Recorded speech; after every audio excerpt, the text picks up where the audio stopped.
today's session program, Empowering Senior Women Against Abuse and Fraud, funded by the New Horizons of Senior Programs of the Government of Canada. Today, we are starting our journey together with a very important topic: how to identify common scams and recognize the red flags before it is too late. We are honored to have Dr. Hamed Wahabi with us today as our expert facilitator for this session. Since we are all joining online today, a few quick reminders before we begin. Please keep your microphone muted when you are not speaking. Feel free to use the chat box to type your questions at any time, and I will be monitoring the chat throughout. If you have a technical issue, please send me a message in the chat or email, and we will help you right away. There are no wrong questions here. This is a safe and welcome space for everyone. Now let us get started. Dr. Wahabi, please go ahead. We are all yours.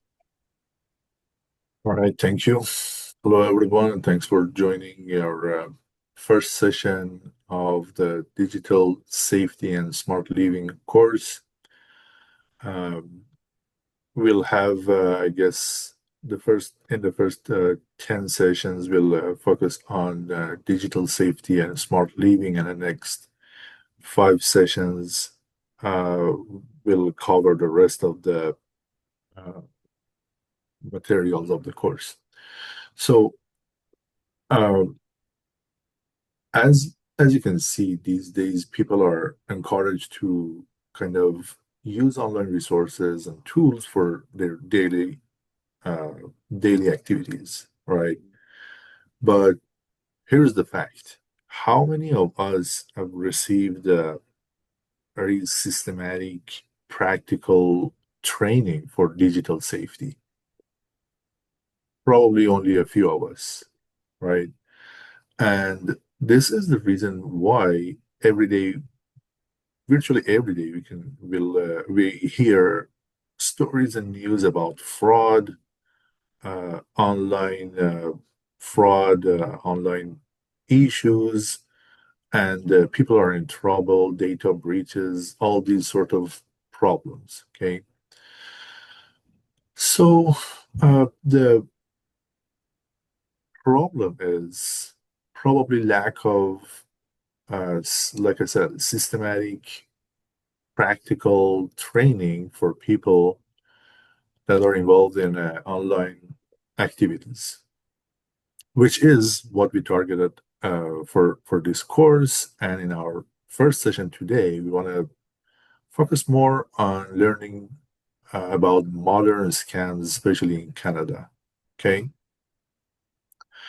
But before going to the course material, I would let me move here. Okay.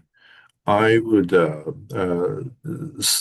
very shortly, I would talk about simple tools for better communication during this course. Okay, as we are using Zoom for our communication, we usually have some problems. Like if you can't hear the sound, the easiest way for you is just leave the meeting, close everything, leave the meeting, and join again. Okay. If you have a question, there are 2 methods of asking your question. The first way is raise your hand, like your in-person classroom. Raise your hand, and then once I see your question, once I see your hand, I would ask you to ask your question. You can unmute and go ahead. But how you can raise your hand here, there is an icon called React. If you click on React, you can see a bunch of different icons. The most useful one is here, raise hand. So click on this, and we'll see your hand is raised, and we'll ask you to talk. Now, when you want to talk, you can, there is an icon here called audio. You can click on that, and then you'll be unmute, you can talk. Once you're done, you can mute again through clicking on this icon one more time. Okay, so go to React, raise your hand. Once we call you, then unmute yourself and talk. Once you're done, again, mute yourself. All right. The other way of asking question is through typing in chat. Here we have an icon. If you click on this icon, the chat box will open like this, and you can type your question or comment or whatever here, or keep an eye on the discussions inside the class, progressing inside the class. Okay. So these are the two ways of asking question. If you have a question which needs to be asked immediately during the class, then I would go with the first option. Raise your hand, unmute, and ask the question. But if you can keep your question for a later time, then the better way is to type your question here, and my friends collect all those questions, um, send me the list of questions, and then in the next session, I would look at all those questions and answer those that are not already answered in the prior session. Okay, so each session in the beginning of the class will have some like about 5 minutes or so to answer the questions from the prior sessions. All right. So as you can see, don't need to be worried about technology if it feels confusing sometimes, but during this course, uh, I designed the course so that I help you step by step on anything. So you don't need to be worried about anything in the class and ask questions when needed. All right. Now this is good. Let's take a look at the uh, materials that are going to be covered in this course. The first item is understanding modern scams in Canada, which is going to be uh, followed today, and then we'll cover the phone, text, email, WhatsApp safety. We'll discuss the safe banking and online payment in Canada, and smart and safe smartphone use, how you can keep your safety when you're using a smartphone, using Canadian online services safely. And we'll discuss the social media, fake news, and online manipulation. We also discuss the investment, crypto, and financial scam awareness. By the way, during this course, we cover a lot of different items, but we are not like here to teach you how to do invest or how to buy crypto or whatever. No, we are here to show you how you can keep you safe against the scams when you're doing any of these activities. Okay, so the target of this course is not teaching how to do these activities. Rather, we're here to help you keep your safety against scams when doing these things. Now, we'll cover what to do if you have been scammed, and then here, and then digital confidence and communication boundaries. And finally, we'll introduce some practical workshop and community resources. So these are the materials that are going to be covered in the first 10 sessions of the class. Now let's go to learn more about scams in Canada. I have a real story for you. A senior newcomer in Ontario received a phone call in June 2023, and the caller said, "Hello, Mr. Ahmed. This is the Canada Revenue Agency. Your SIN number has been connected to a suspicious activity." The caller sounded professional and spoke confidently. Because he knew Mr. Ahmed's name, the call felt very real. So the caller continued, "If you do not Act immediately, your bank account will be frozen, and legal actions may begin today. Mr. Ahmed became obviously nervous and tried to ask more questions. Then the caller said, "Please hold and I'll transfer you to my supervisor." Okay. So the second person joined the call and sounded even more serious. The supervisor said, "For security reasons, do not discuss this case with family members or friends until the investigation is complete." Well, finally, the caller pressured Mr. Ahmed to solve the issue immediately by saying, "Okay, to avoid losing your money, I strongly urge you purchase gift cards and share the code over the phone immediately, or transfer money to a secure account as soon as possible." Mr. Ahmed obviously felt frightened, confused, and under pressure to act quickly. Okay, so the first question about this story comes to my mind is, what made this call feel believable? What were the warning signs of the call?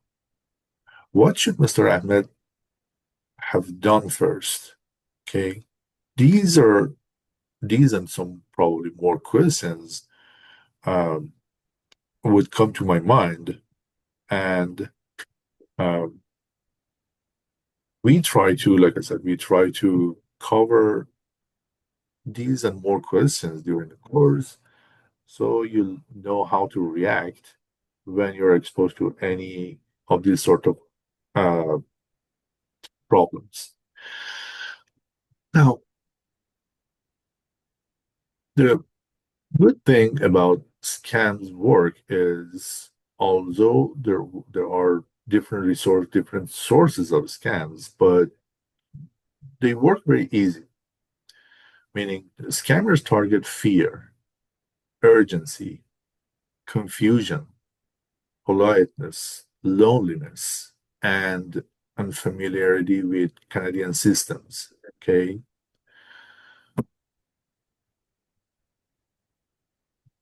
So based on this, you may guess why seniors and newcomers are targeted. Not because they are less smart, but because systems are unfamiliar. Okay, they count on your unfamiliarity with the system. Okay, so systems are unfamiliar. The scammers exploit trust. Language barriers exist. Digital systems move fast. So, because of these reasons, they usually target more senior people or newcomers that are not familiar with the system and feel kind of alone, don't know where and how get information or ask their question and so on. Okay. Now, these are the most common scam tactics. First, they target urgency. They try to kind of convince you act immediately, and I'll explain why. Okay. The next thing is fear, as I said. They try to kind of give this impression to you that you're in trouble, and because of that, you need to solve that problem immediately. Uh, they target some kind of authority, like, for example, they claim that they're from CRA, they are from your bank, they are from police station, etc. And the other thing is kind of secrecy. They try to convince you to not tell anyone about your problem. Okay. If you don't tell anyone about your problem, if you don't ask from anyone to help you, then there is a good chance of kind of uh, being trapped and do whatever they want. So secrecy is the other factor. And pressure, they try to kind of put you under pressure to do something very immediately. Okay. Like send money now. These are the most common scam tactics. So when we know these tactics and we know how to kind of control these kind of tactics, then we can easily keep our safety. Now, these are some kind of common scams in Canada. Like they claim that they're from CRA. So CRA scams, bank impersonation, delivery text scam, grandparent scam, romance scam, fake technical support, crypto investment scam. So these are based on some investigation. These are most common examples of scams in Canada, and we will revisit these in details later in this course. So don't worry about the diversity here, but rest assured that we'll cover everything in this course. You know how to react. Now, I have a few demos here for you. We'll look at we'll look at each scam, and then we'll try to, based on what I explained, we'll try to figure out what was the sign of the suspicious uh, problem in each of these. We have an example for unexpected award. We have a fake CRA email, fake bank text, a suspicious phone message, and a fake delivery notification. Okay, so we'll go through each of them one by one and analyze them. In our analysis, we'll try to look for these red flags, like confusing language. When you receive an email, you read the entire email, you feel that, okay, some problem happened, but after reading that email, I still don't quite understand the details of what happened. What I should do is probably explain, but why I should do that, why it is urgent, I don't know. Based on that email, based on that message, I cannot figure these things out. So language is confusing to me. Spelling issues. Most of the time, they have spelling and grammar issues in their messages, which is not expected from a kind of governmental or, let's say, real organization. The other problem is generic content, like they prepare something and then they send it to tons of receivers. So they are not able to customize that message to everyone. That's why they prepare a generic message and send it to, like I said, a lot of different receivers. When it is the case, then you can be suspected uh,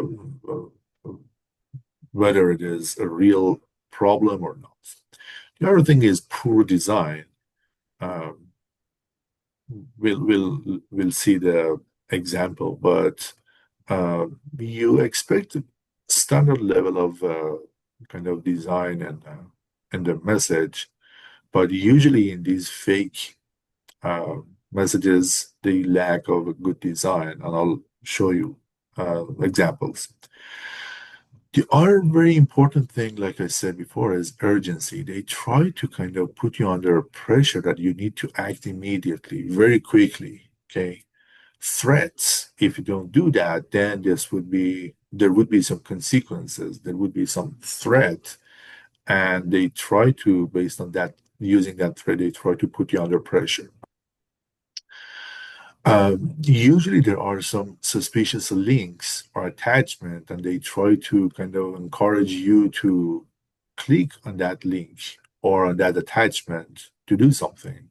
And once you click on that link or attachment, then that would be the problem, because immediately after that, malware or something like that will be moved to your system and try to collect your information and send your information to the scammer. Okay.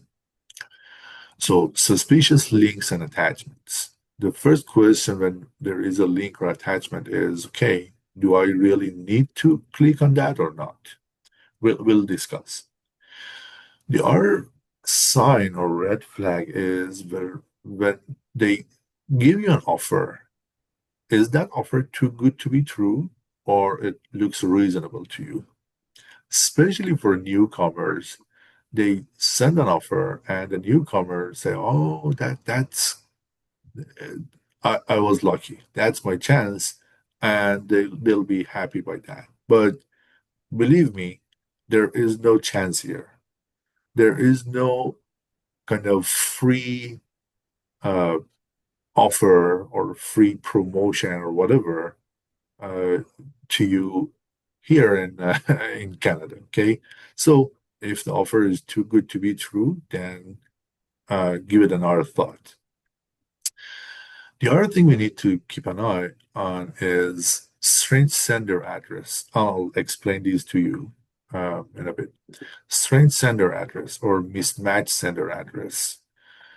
Then the other thing is request for gift cards or money payment or money transfer, something like this. These are red flags that we keep an eye on any message we want to analyze today. And I'll urge you kind of follow this practice in your daily life. Okay.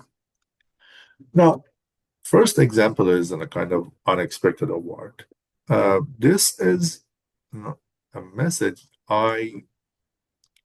this is an email I myself received very recently from this sender about a health insight monitoring kit. They claim that it is coming from AARP company, and the message says, "Dear AARP member," very quickly, let me read it. "Dear AARP member, we are excited to inform you that you have been selected to receive an AARP health monitoring kit as part of our special promotion. This kit will help you track and monitor your health with ease, allowing you to stay on top of your wellness goals.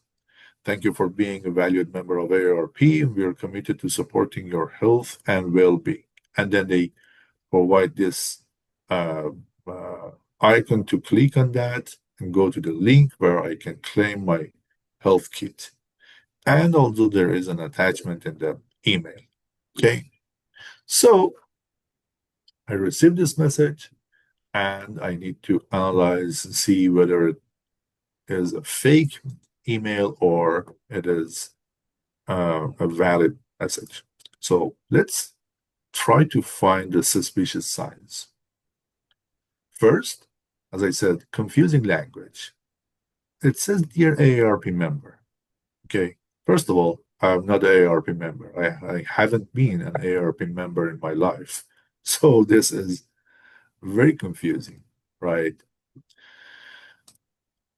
Next, generic content. Like I said, they don't bother themselves to customize the message for any receiver. Rather, they prepare something and send it to tons of receivers. Okay, that's why here they said, "Dear AARP member, if you have a company and I am a member of your company, don't you know my name? When you want to communicate with me, don't you bother yourself to call my name? Why you said, 'Dear AARP member?'" So this is another sign. They don't know my name while they claim that I'm their one of their member. It's nonsense. Okay. And then, like I said, when you read the entire message, you don't see any single word that shows that the message is customized for you.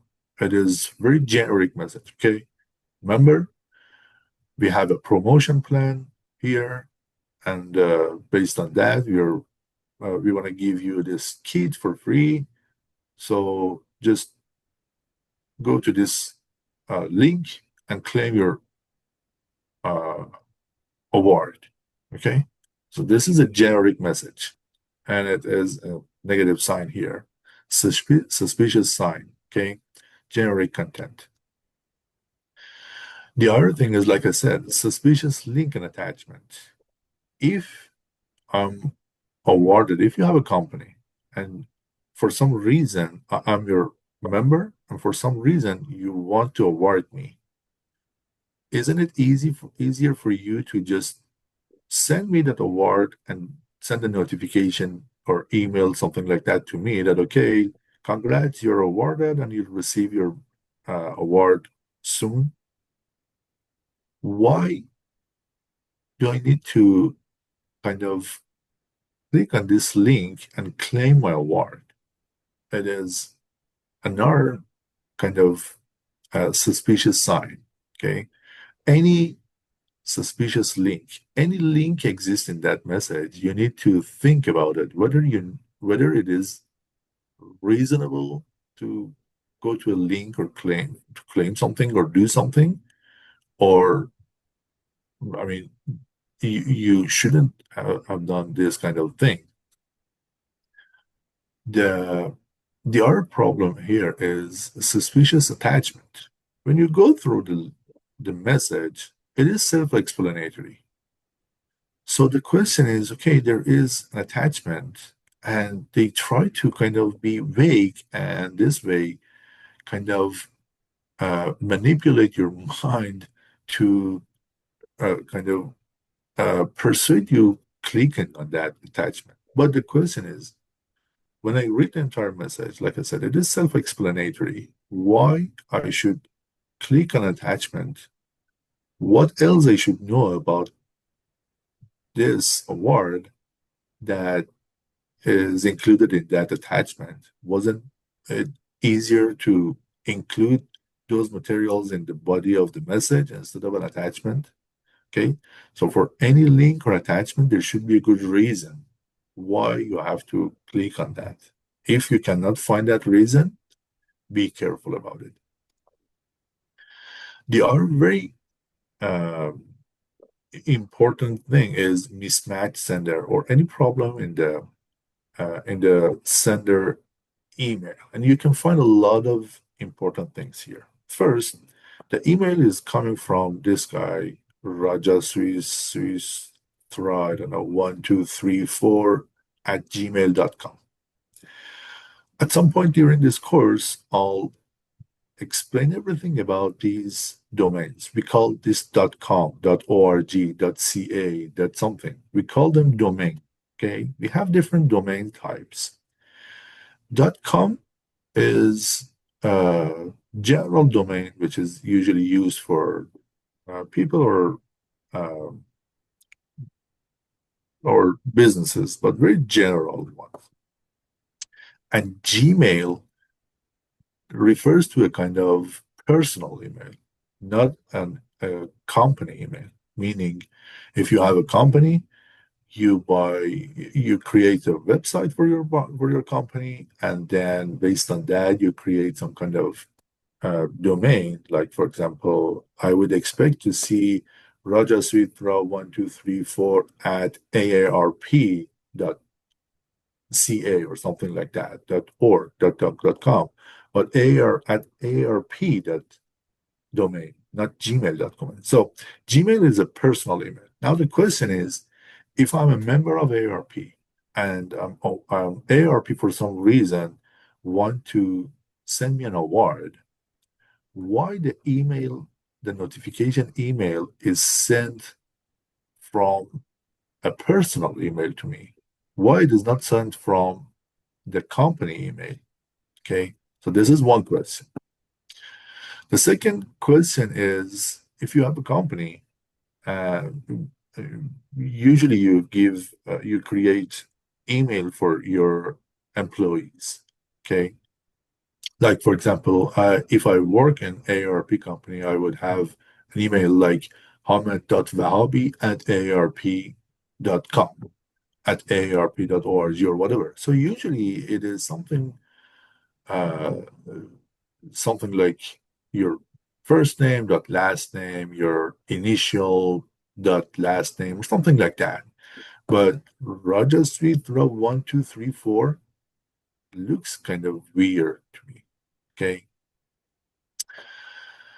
The other very important thing here is when I received this email, although it looked very suspicious to me, but I said, okay, let me see what else I can find. So I Googled this name, AARP, and figure out that, okay, this is a legitimate company.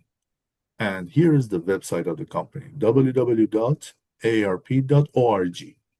So as you can see, the domain of the company is org, meaning if I work in this company, my email would be like hamad.vahabi at aarp.org, something like that. x.y@arp.org. I mean, the domain should be org. But here you can see that the sender domain is .com. This mismatch between the domain of the company and the sender is very suspicious. Okay. So you can figure out a lot of different things just from the company website and the email of the sender. The next thing is, like I said, poor content. Here, if you click on these pieces of the message, you can see that it is not a text. Rather, they created this content and then they took a snapshot of that and sent that image to all the receivers, which is very, very kind of suspicious because, like I said, if you have a company and you want to kind of send some kind of information to your member, you open an email and then add these things, write these materials, and then send to your receiver. Why would you bother yourself to take a picture of everything and then send that picture to your member, right? So if the entire message is a single picture, then it would be a sign. And the other thing is, like I said, offer too good to be true. It says, as part of our special promotion, we want to give you this kit for free. They didn't say I have a discount or whatever. It looks like it is for free.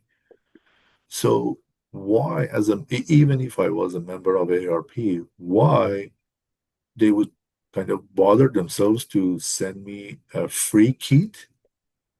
What I mean, it looks too good to be true. So if you receive a message about an offer, about a free material, free award for free kind of product, or highly discounted product, like I received another message some time ago, and it said, "I am awarded. Congratulations, you're awarded, and you can get this product." And the cost of the product was about 1,000. And it said, "You don't need to pay for the product. Rather, just go through this link and pay the shipping cost, which is about $15, and they will send this product to you." Okay. So at first, it could be very kind of um, uh, kind of encouraging. Um, but here's the thing: they try to show you that, okay, you awarded something big, and you just need to pay a little bit of money to receive that large award.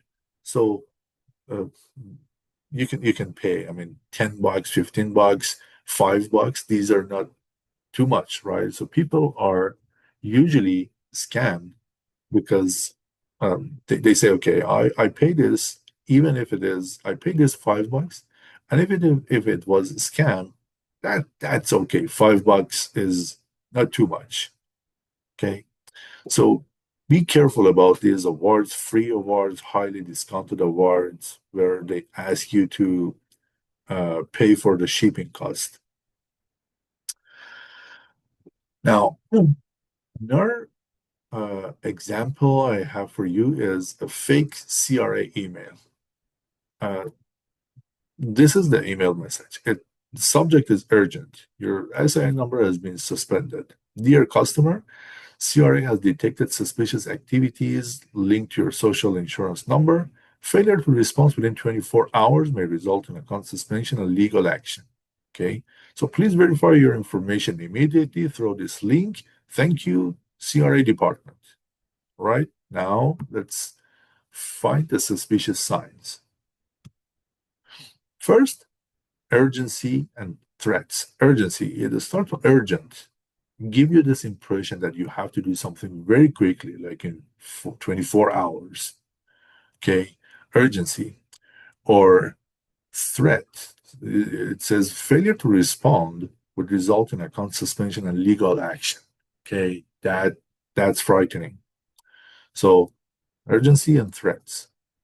A strange web address. It says it is coming from CRA of Canada, right? But look at the email, look at the web address. It is crasecurity.review.com. Now, if it is a Canadian governmental organization, I would expect to see a domain like .ca or something like that, not .com. .com is a general domain everyone can buy. Okay. And like I said, I mean, I'll explain everything about these domains later in this course, so no worries about it. But like I said, the web address is looks strange to me because of the domain and because of the name. I mean, CRA Security Review, what does it mean? What department is coming from? It has nothing to do with that department, with the CRA itself. Okay. So web address is strange. The next thing is the generic greeting. Again, dear customer, I'm I'm your customer. I'm a CRA, let's say, customer. And CRA wants to inform me that there is a suspicious activity on my which is linked to my SIN, and because of that, I'm in trouble. But they didn't bother themselves to call my name. How they can rest assured that I'm the right uh, person to receive this message? I mean, the first thing they should do is say, okay, dear Hamid, dear Mr. Wahabi, or something like that, right? So, generic greeting is a very suspicious sign. Yes. The other thing is, like I said, very poor, confusing wording. It says, Sierra detected a suspicious activity linked to my SIN. Okay. What what was that suspicious activity? When it happened? Where it happened? Who did that?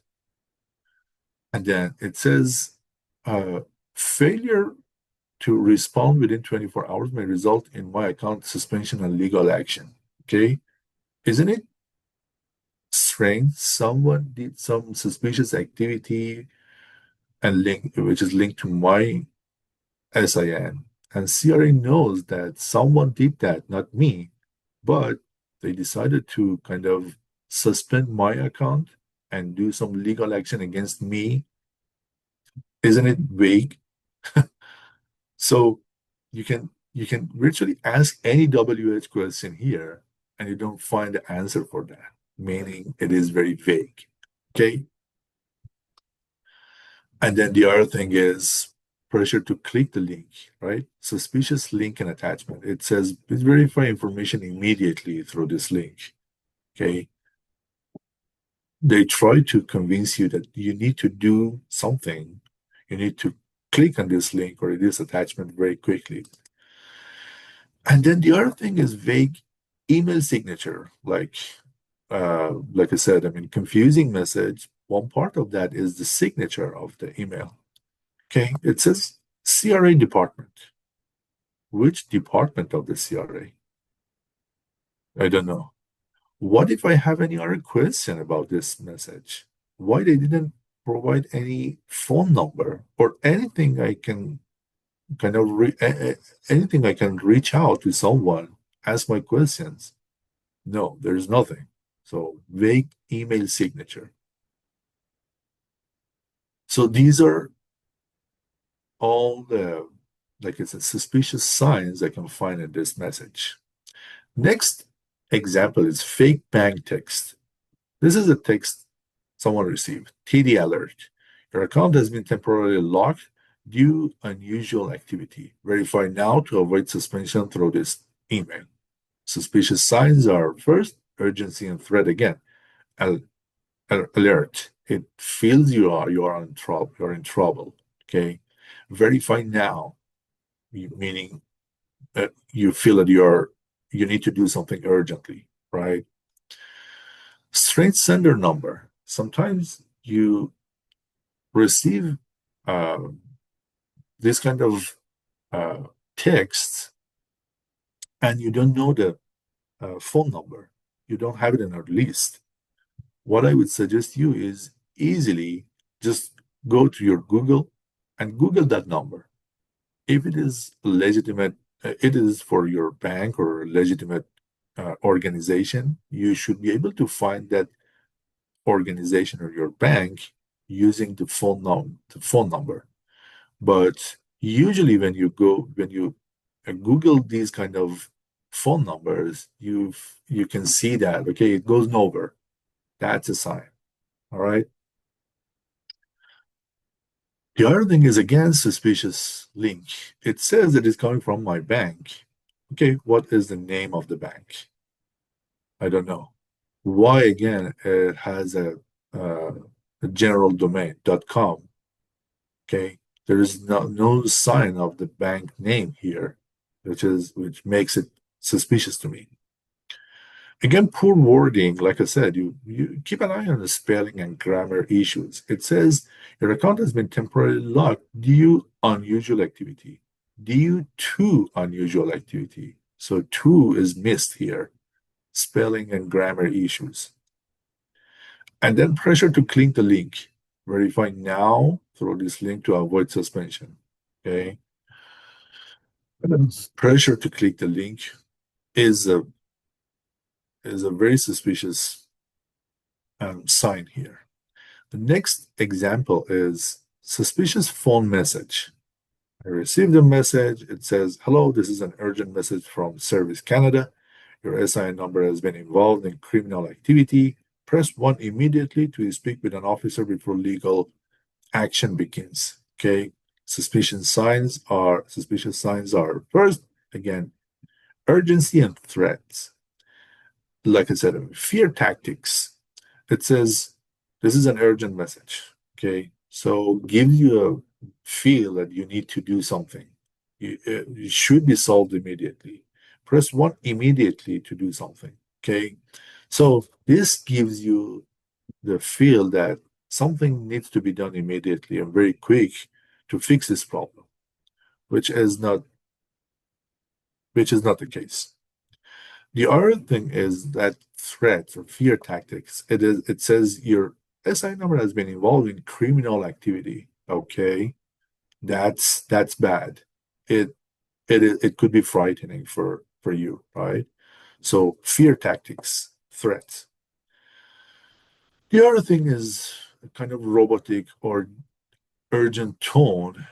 You don't feel that it is well prepared for you, well customized for you. It is rather a generic message. Again, pressure to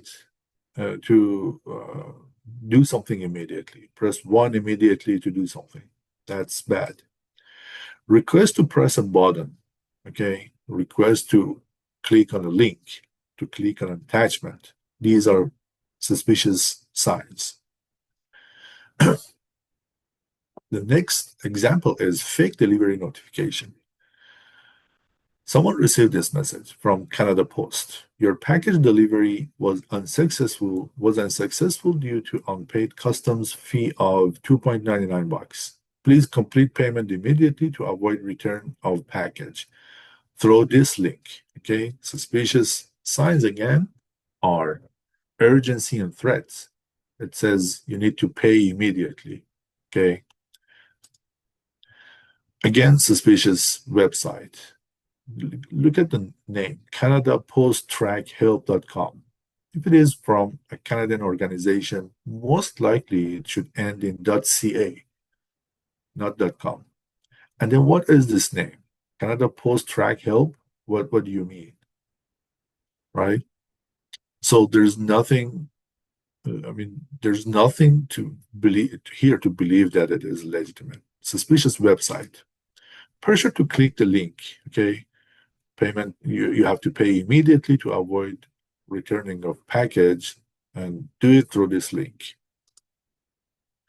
Next thing is unexpected payment request. And like I said, they give you a very small number. Okay. Pay $3 and you'll be fine.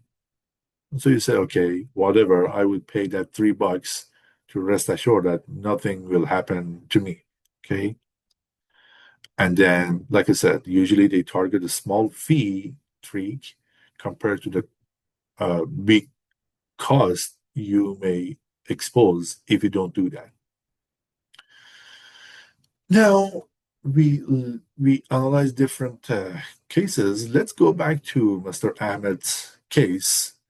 I'll give you a few minutes. Please read the blue lines and analyze it for yourself.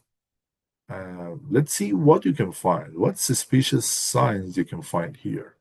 Okay, I'll give you 2 or 3 minutes.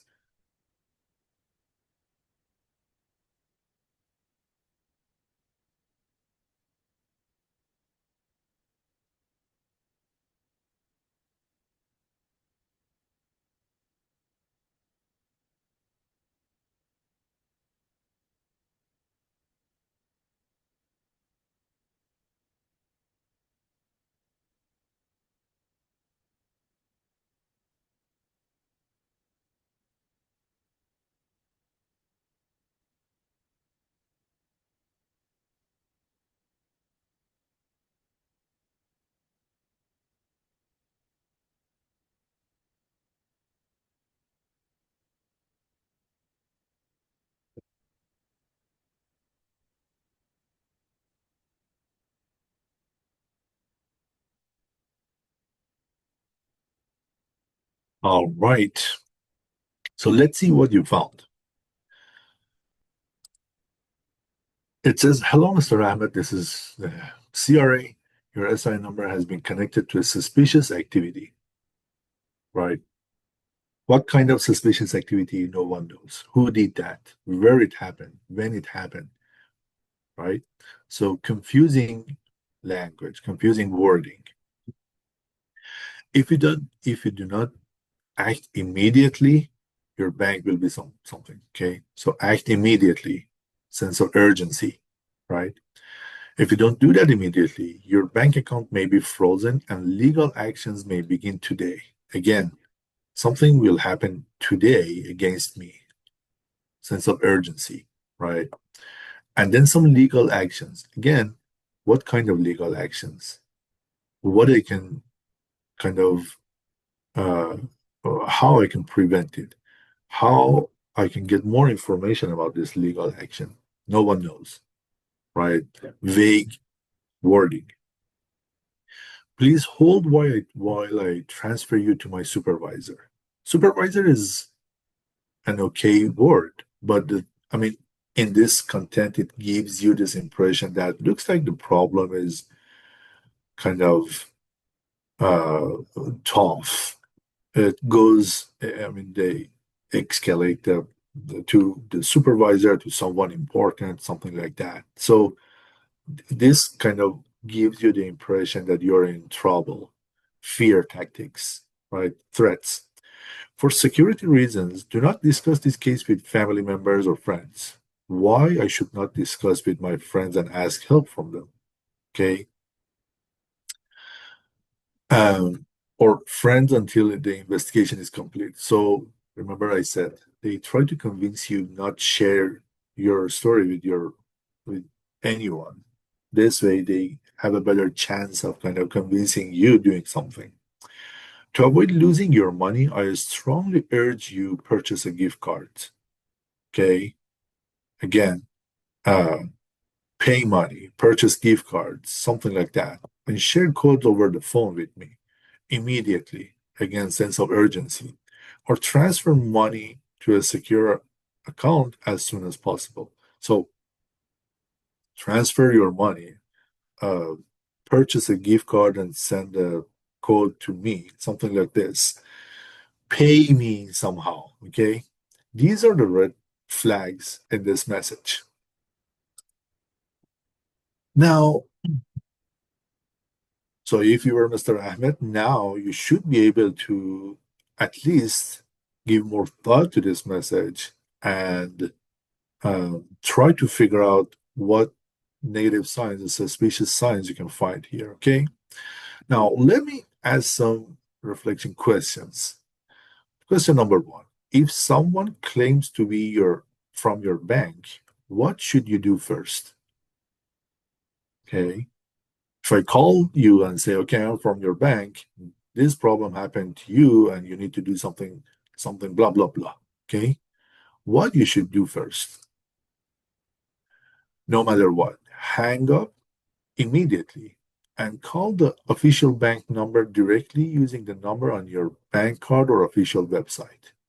If it is from your bank, you should be able to figure out the problem if you call the bank yourself. So you don't need to discuss with them, rather just hang up and call the bank yourself.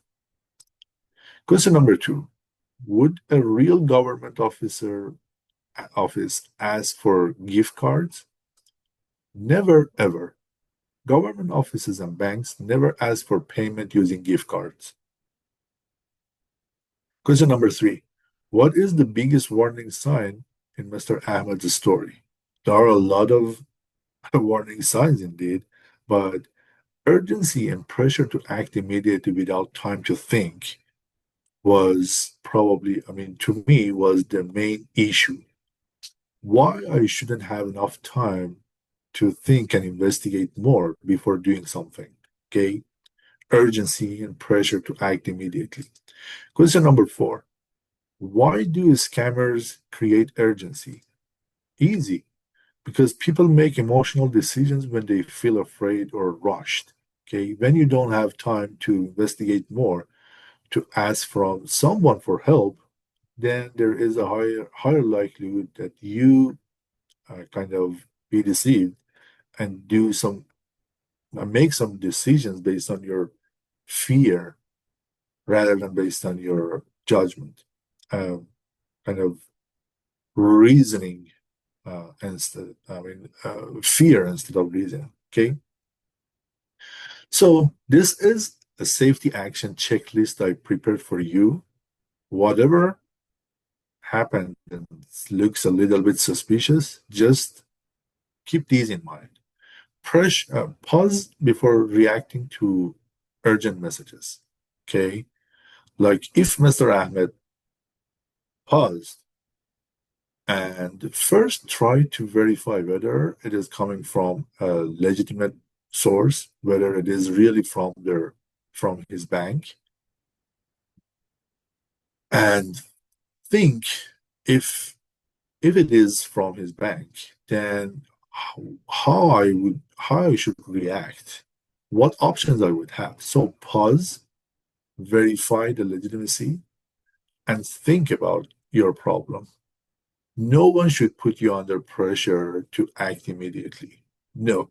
Okay. So the first and most important thing is pause, verify, and think. Never share any of your passwords or credentials or verification codes with someone else. Okay. Never ever share your passwords. Do not trust ID callers alone. These people are smart. They can mess up with ID callers. So if it says the phone number is from your bank, don't just count on that. Hang up and Google the number. Never pay government agencies using gift cards. Call official numbers directly, like I said. No important discussion via phone with someone you're not sure is from let's say legitimate source. Be careful with unknown links and attachments. Like I said, if you click on those links and attachments, they can kind of malware or can move to your system and collect information and share it with the scammer. So to avoid that problem, just don't click on those links and attachments if they look suspicious. Ask a trusted person if something feels suspicious. Okay, and take your time. No worries about anything. Legitimate organizations do not pressure you act immediately. So if you feel there is a kind of urgency in that message, don't do anything pause and rather be more suspicious whether it is legitimate or not. Okay.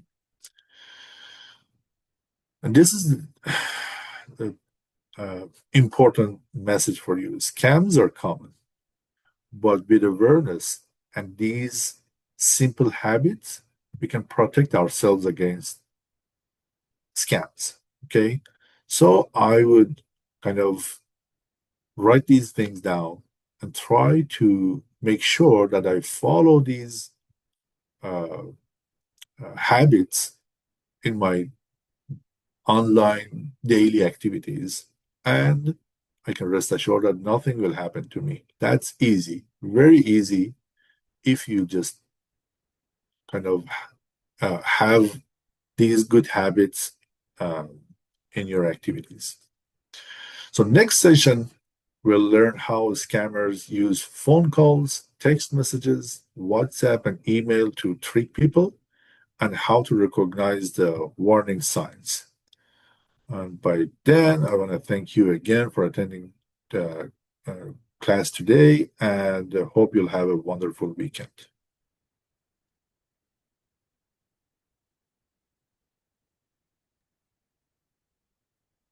Thank you, Dr. Wahabi. Charissa, if you are there. Yes.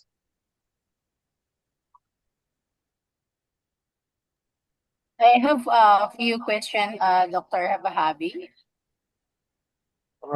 Because we don't have time, then later on I will send the questions to Dr. Wahabi, just a closing statement.